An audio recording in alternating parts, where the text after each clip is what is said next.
One of the threats of this pandemic is people losing their homes.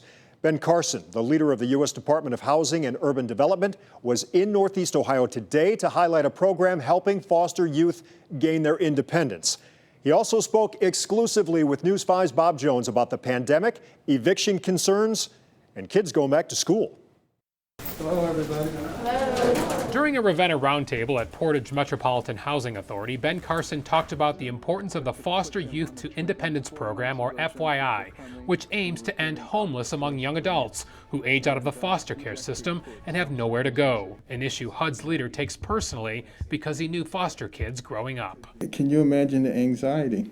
And it makes them extraordinarily vulnerable. FYI provides vouchers that can pay rent up to 3 years. 24 have been issued in Ohio since the program launched last year. It's expanding every month, it seems like we're getting more dollars. We also asked Carson about eviction concerns during the pandemic. This is something that's on our minds a lot. We got to figure out the right way, because the last thing we want is a bunch of people to be evicted.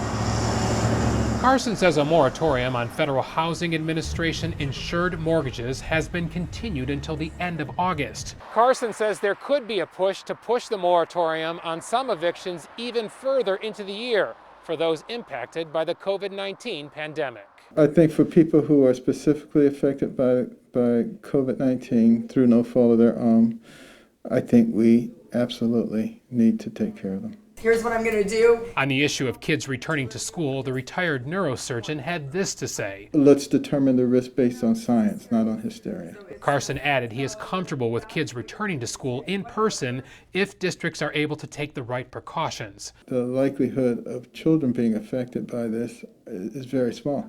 The number of children who have died from COVID is much smaller than the number who've died from regular flu. Carson is monitoring Ohio's up and down coronavirus numbers and believes the number of cases will drop dramatically if, along with masks, social distancing, and good hygiene, everyone also assumed they were asymptomatic carriers. If we did that, we would depress this thing so quickly it'd make your head spin. In Ravenna, Bob Jones, News 5.